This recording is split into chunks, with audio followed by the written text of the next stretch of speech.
ವಿದ್ಯಾರ್ಥಿಗಳಿಗೆ ಪಾಠ ಮಾಡ್ತಾ ಇರುವಾಗಲೇ ಶಾಲೆಯ ಮೇಲ್ಛಾವಣಿ ಕುಸಿದು ಬಿದ್ದು ವಿದ್ಯಾರ್ಥಿಯೊಬ್ಬ ಗಾಯಗೊಂಡಿರುವ ಘಟನೆ ಬಜ್ಪೆಯ ಕೆಂಜಾರುವಿನ ಶ್ರೀ ಮುಖ್ಯ ಪೂರ್ವ ಪ್ರಾಥಮಿಕ ಶಾಲೆಯಲ್ಲಿ ನಿನ್ನೆ ಸಂಭವಿಸಿದೆ.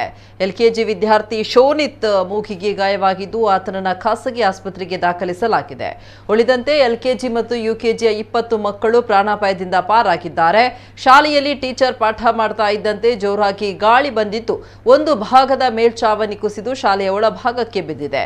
ಶೋನಿತ್ನ ಮೇಲೆ ಹೆಂಚಿನ ತುಂಡು ಬಿದ್ದಿದ್ದು ಆತನ ಮೂಗಿಗೆ ಗಂಭೀರ ಗಾಯವಾಗಿತ್ತು.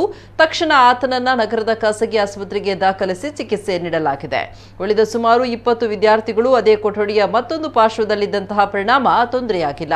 ಸ್ಥಳಕ್ಕೆ ಮೂಲ್ಕಿ ಮೂಡಬಿದ್ರೆ ಶಾಸಕ ಉಮಾನಾಥ ಕೋಟ್ಯಾನ್ ಭೇಟಿ ನೀಡಿ ಪರಿಶೀಲನೆ ನಡೆಸಿದ್ದು ಮಕ್ಕಳ ಹೆತ್ತವರು ಮತ್ತು ಅಧ್ಯಾಪಕರಿಂದ ಮಾಹಿತಿ ಪಡೆದುಕೊಂಡಿದ್ದಾರೆ.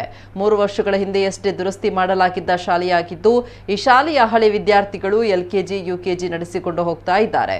ಕಳೆದ 3 ವರ್ಷಗಳ ಹಿಂದಷ್ಟೇ ಈ ಕಟ್ಟಡ ದುರಸ್ತಿ ಮಾಡಲಾಗಿತ್ತು.